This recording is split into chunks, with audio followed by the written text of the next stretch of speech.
Thank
you.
That sweet, sweet sugar, yes, it tastes so fine. And nature's fruity bounty might just change your mind. Full of vitamins and fiber, helps us work and play. It's a healthier option we can eat all day.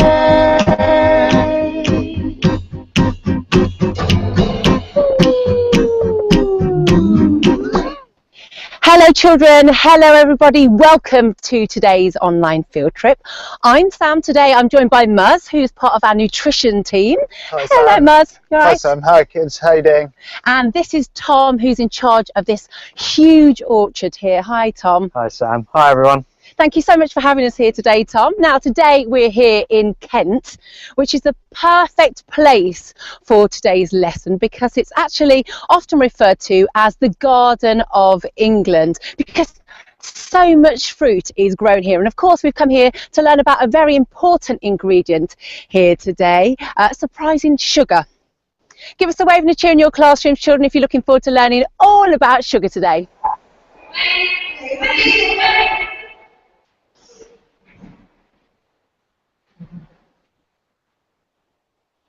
Great stuff. Well, before we start today's lesson, let's meet all of you. Let's go to our first school, which is Loddon Primary School. They're in Reading and it's Miss Binmore's class taking part. Hello, children.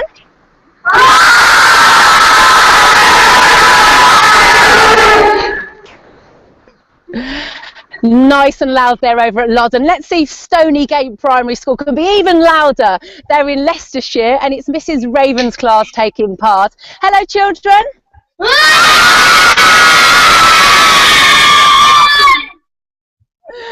There was less children in there, but I think they actually did beat them. Let's even get even louder from Main D Primary School, and they're in Newport, and it's Miss Debnam's class taking part. Hello, everybody.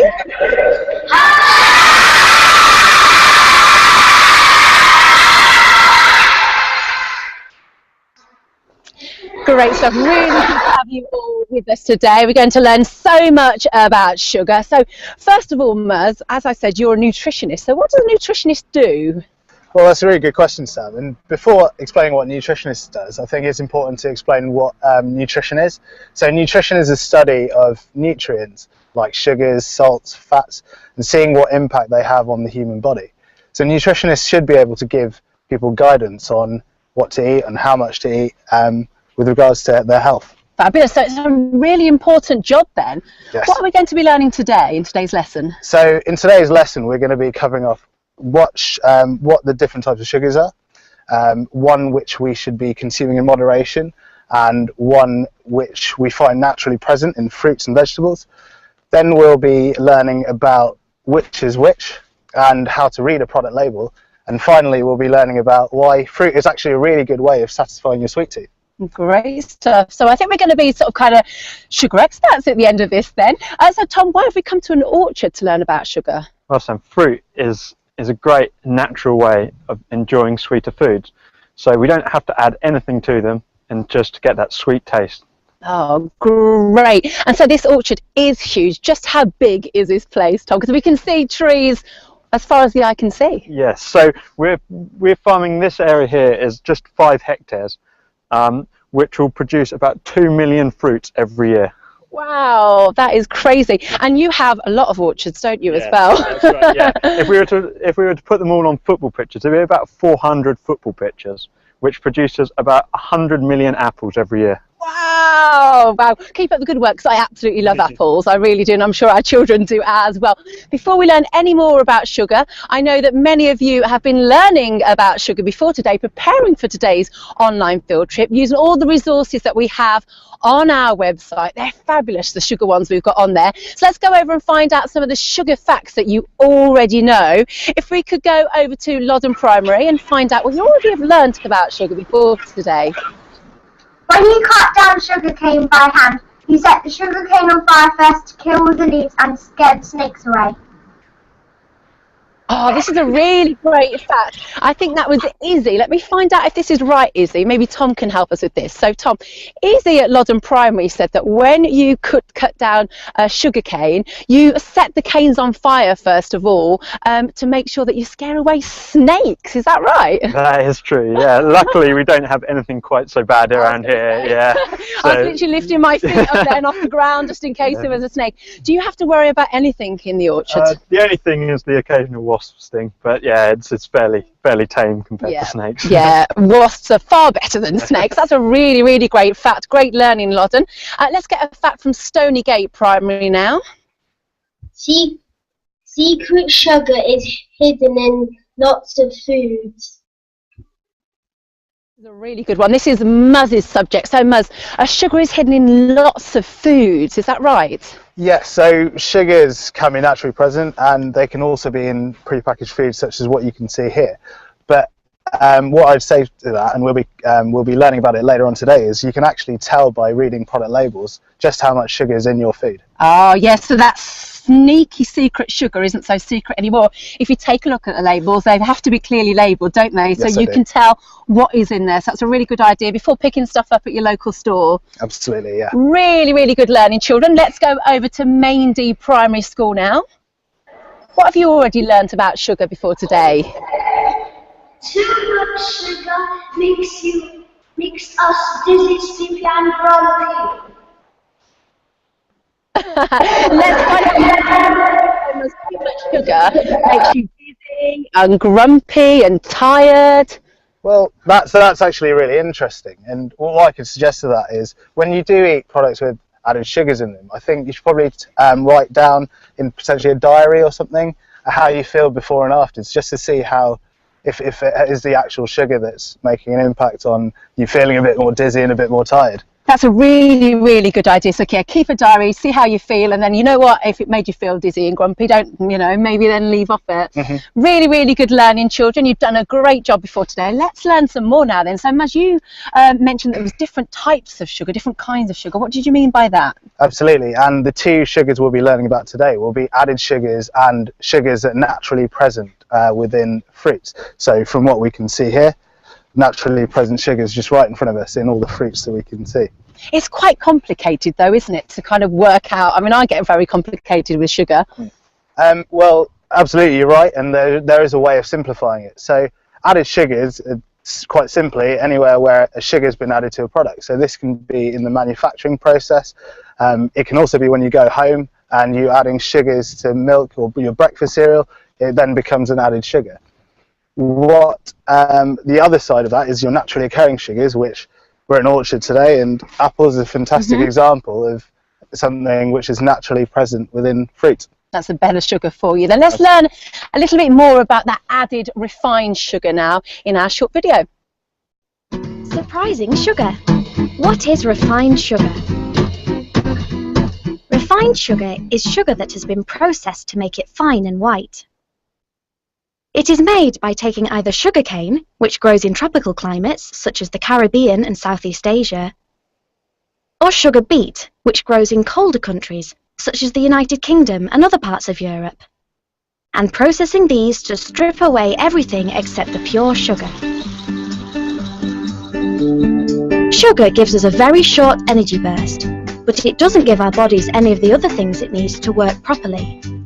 If you eat sugar instead of other foods such as whole grains and fruit and vegetables, then you don't get the nutrients your body needs.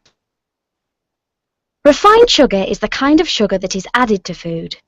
Sugar that has been added to food is the kind of sugar we need to eat only in moderation, because it can cause tooth decay as well as other health problems. It's not just sweets that contain refined sugar.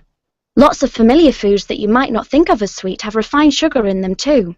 Some that might surprise you include tomato ketchup, breakfast cereal, low-fat yogurt and fruit drinks. For example, in one slice of white bread, there can be as many as 3 grams of sugar. Instead, when we want something sweet, it's a good idea to have a piece of fruit, because not only do the natural sugars in fruit taste nice, there are benefits to our health as well. Welcome back. We hope you enjoyed that. Give us a wave and a cheer in your classrooms if you did.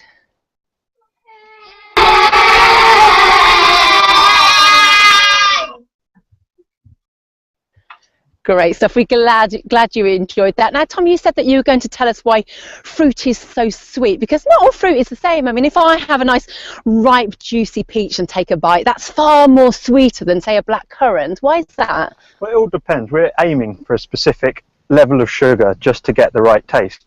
So, for example, a black currant will have about 15–16%, whereas an apple may have a minimum of 12%. And it all depends on the variety.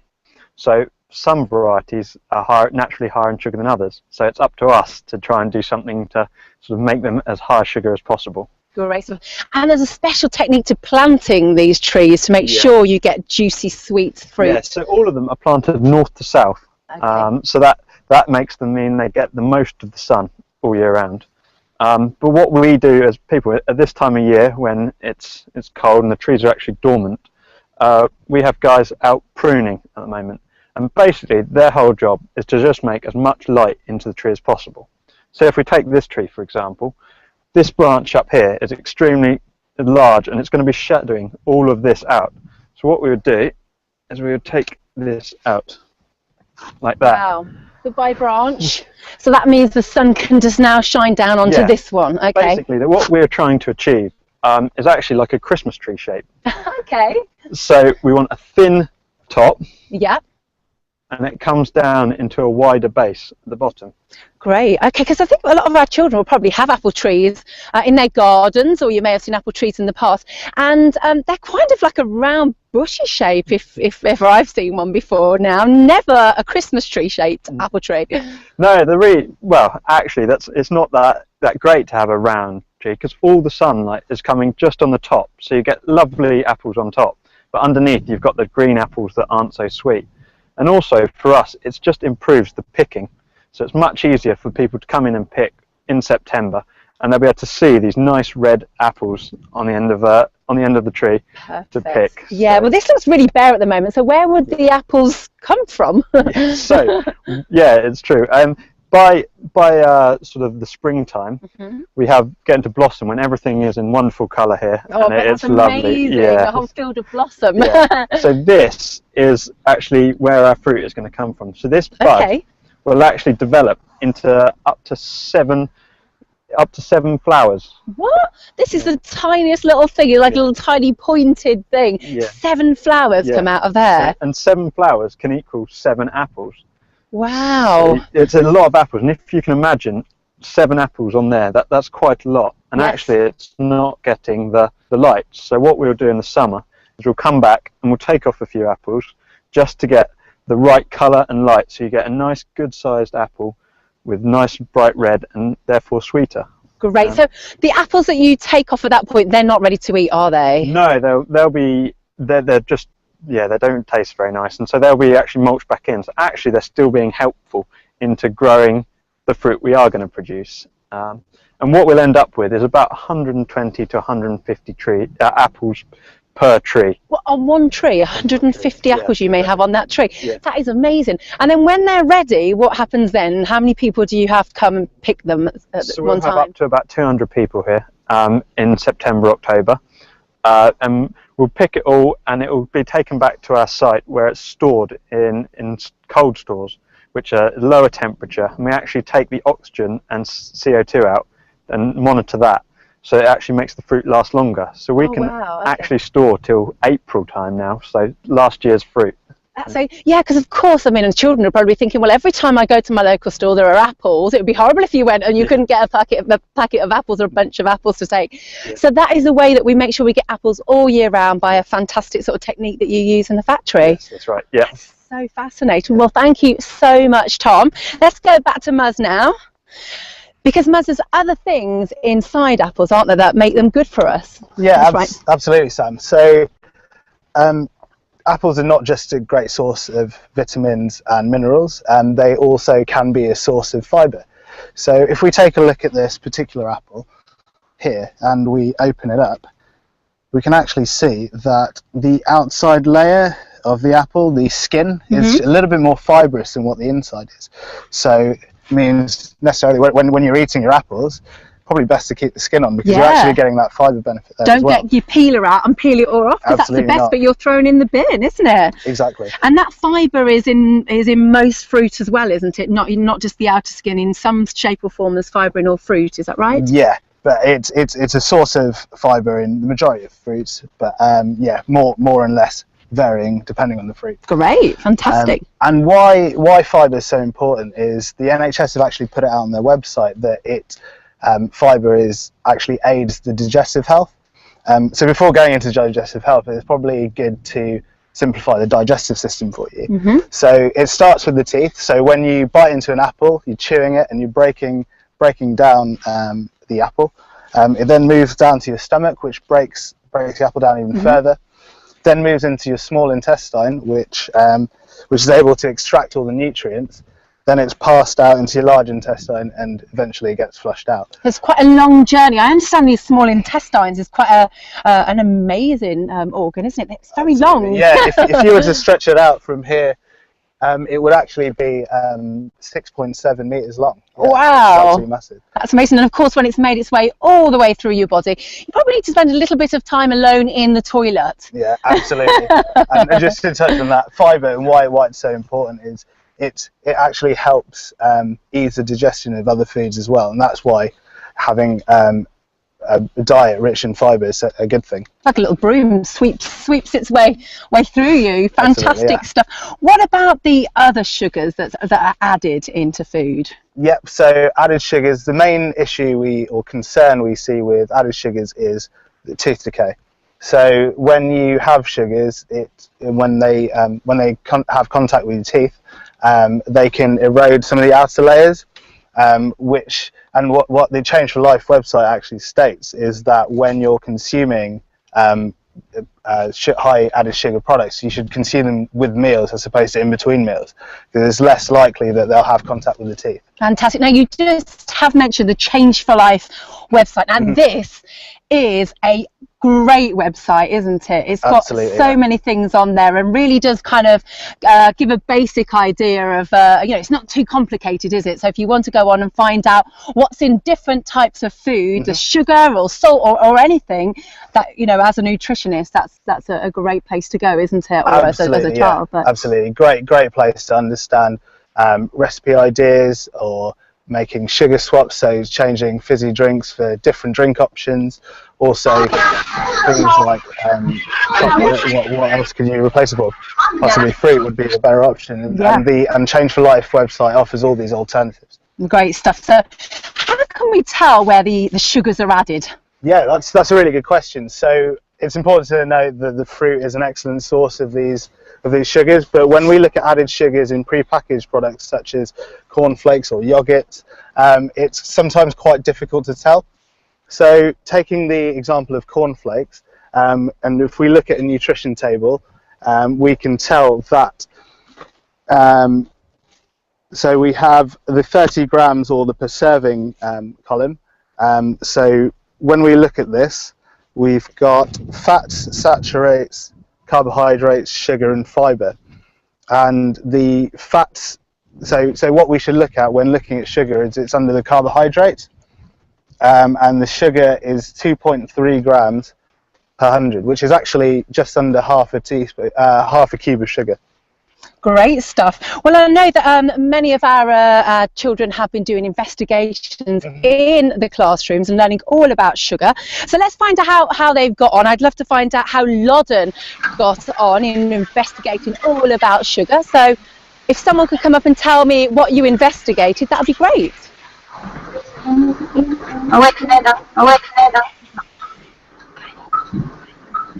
We enjoyed separating different sugar substitutions and watching them make a rainbow of colours. Fantastic. So Loddon Primary have actually been using the resources on our website, and they've done this fantastic experiment. I can't wait to give this a go, actually. And they have added sugar into different coloured food dyes. So one sugar in one colour, 2 spoonfuls of sugar in another, just to give it different density. So they've made this amazing rainbow coloured kind of experiment there. So well done with that experiment, Loddon Primary. Let's go over to Stonygate Primary now and find out what they've been doing. We used an app on a mobile phone to see how much sugar is in food.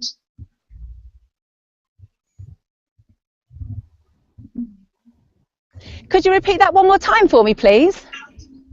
We used an app on a mobile phone to see how much sugar is in food. So Stonygate have been using an app on a mobile phone, very technical indeed, to find out how much sugar is in food. Oh well, that's really interesting actually, and quite a good visual way of representing sugar in a much more user-friendly way, yeah. Because there's quite a good few ways, isn't there, of telling what, you know, there's on your mobile phone app, on the website, there's lots of ways of finding out about sugar now, isn't there? So absolutely, you can be really knowledgeable about it. And one other good way, which I didn't mention previously, was if you look at the front of pack, there is colour coding on the front. So generally speaking, there are 3 colours that you could that could be in a product, and they are red, amber and green. So green is a product that's generally green is quite a healthy product and a product that we should be choosing, and one which is red is one we shouldn't really be leaning to unless it's a treat, really. Okay, so you really should stick to it. That's a really kind of simple way, isn't it, of how to read the label. Brilliant stuff. Let's go over to Maindee Primary School now and find out what they've been doing in their classrooms. Sarah.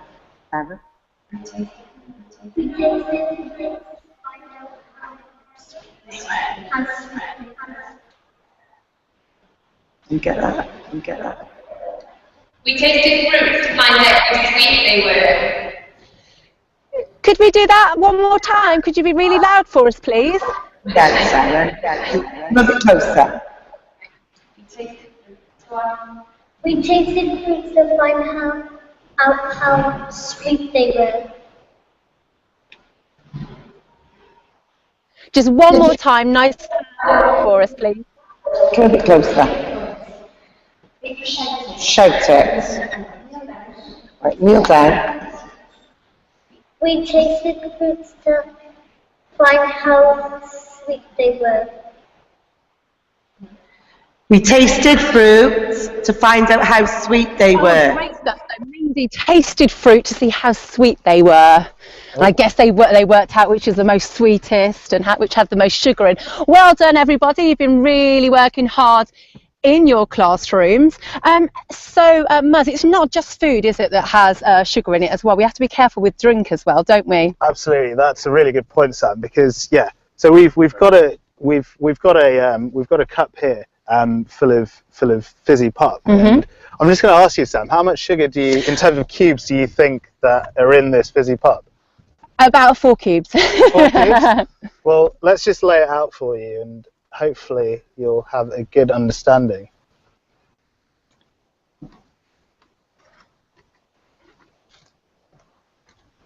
Wow, okay, so it's 5, 6. Wow, okay. No way. Absolutely. Oh my gosh. It can be up to 8 cubes worth of sugar in a can of fizzy. Wow, oh my gosh, that's crazy, that's amazing. Well, let's find out more about sugar in fruit now in this short video. Surprising sugar. Sugar in fruit. Fruit tastes sweet because it has natural sugars in it. But we shouldn't be worried about eating fruit because of its sugar. In fact, fruits are some of the very best things we can eat. Fruit contains lots of the nutrients our bodies need, including vitamins and minerals, water and fibre. Vitamins and minerals are very, very important to our bodies, and all of your favourite fruits contain them. Strawberries and blackcurrants are high in vitamin C, which helps keep our skin, teeth and bones healthy. Bananas are a good source of potassium. Potassium does a very important job, helping to keep our nerves and muscles healthy. Can you think of some of the things you need your muscles for? Running, jumping, chewing, blinking. You need muscles to be able to move your whole body. Fruit also contains fibre. Fibre is very important and is only found in foods that come from plants. Fibre that is found in fruit can keep your digestive system healthy and helps prevent digestive problems. 5 to 11-year-olds need about 20 grams of fibre every day. An apple contains around 4 grams of fibre, whereas a bar of chocolate contains almost none, around 0.14 grams. So the next time you want to eat something sweet, why not eat a piece of fruit to fuel your body with goodness and energy? Welcome back, children. We hope you enjoyed that. Now, as it seems like fruit is a pretty good choice of either a snack or as part of a meal, but how can we tell about those hidden added sugars then, as you said? Absolutely. Well, the best way to look at them is to look at product packaging, and the label should really give you a really good understanding of how much sugar is actually within a product. Okay. So if we take a look at the cornflakes, for example, the nutritional panel on the cornflakes, what we look for is the per serving, which is the per 30 grams section. So here we can see it's got listed out the fats, the saturated fats, the carbohydrates, and where sugar fits is actually under the carbohydrates. So we can see here that there's actually 2.3 grams per portion of sugar within a portion of cereal. So it's important to note that it's an amount of sugar, but we shouldn't be adding any more sugar onto this breakfast cereal. Because it's already got in there. You don't want to be sprinkling it all on and just going, oh, I need, some sweetness to this. Absolutely not. There's enough sugar in here to satisfy the normal breakfast, yeah. Okay, and is there a simpler way? Because that seems quite complicated, having to go through all the stuff on the back of the label. Yeah, absolutely. And what makes it simpler is the front of pack. So as you can see on the front of pack, it uses the colour coding system. So here we can see that this product scores a green for fats, a green for saturated fats, an amber for sugar, and an amber for salt. So generally seen as quite a good option for breakfast.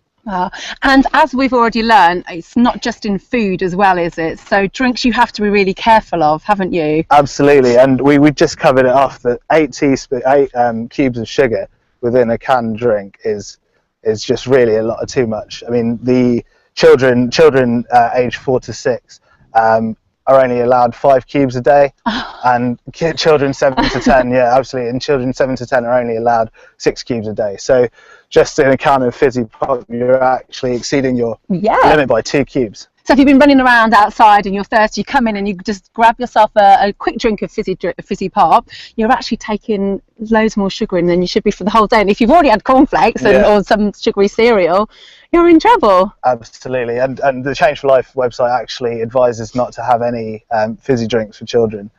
Just stick to a swap such as water or milk. Fabulous. So this Change for Life website is really, really good, isn't it? If you want to go on and learn more about all the types of food that you should and shouldn't be eating, so it will tell you what sugar is in the certain kind of foods that you might be eating on a day-to-day basis. And it's simple as well, isn't it? Absolutely, yeah. It's very easy to navigate, gives you ideas of recipe changes and sugar swaps, and also just explains it in a very, very simple way for children to understand. Great, fantastic. Well, I've learned so much from you, Muz, today. It's been absolutely amazing. I think it's time we should get some questions now. So let's get Tom back in.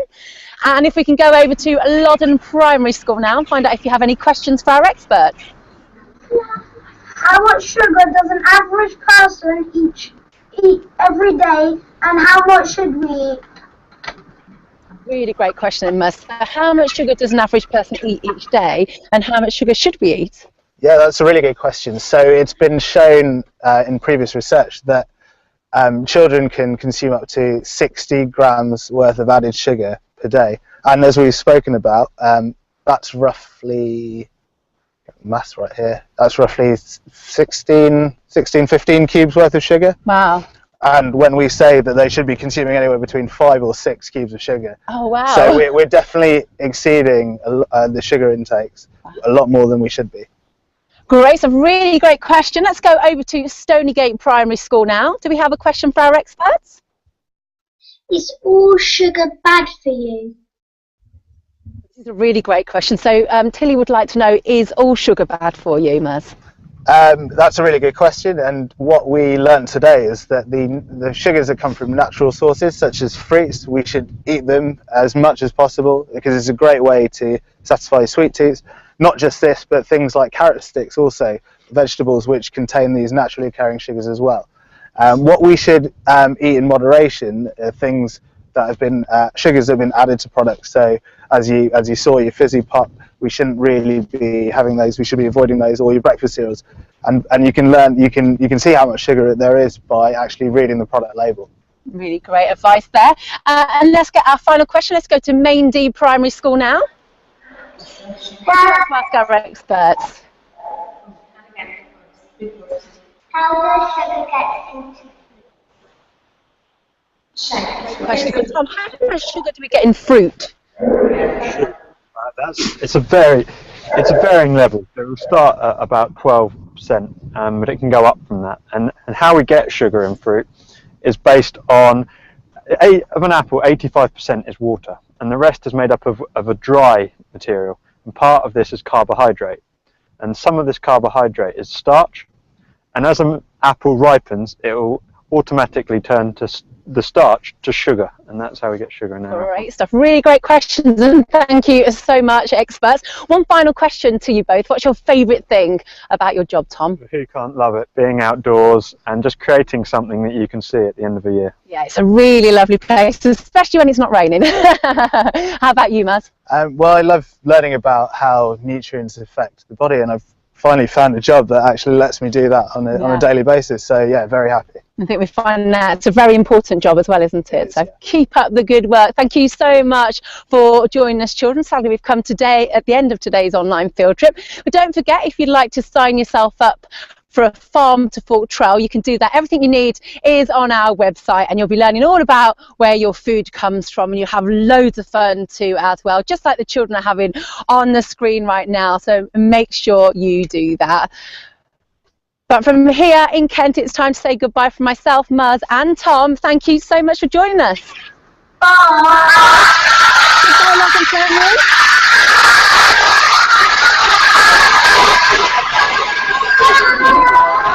Goodbye, Stonygate Primary.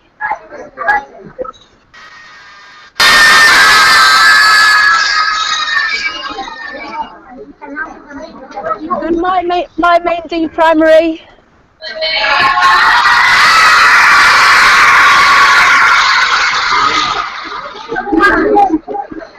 It's been great having you with us today, and don't forget to join us on our next online field trip. That'll be on the 17th of March. I'll be learning all about frosty frozen food, so join us for that. And we've got dozens of online field trips on our website ready for you to watch, and great resources for you to download as well. So get learning, and we'll see you next time. Goodbye.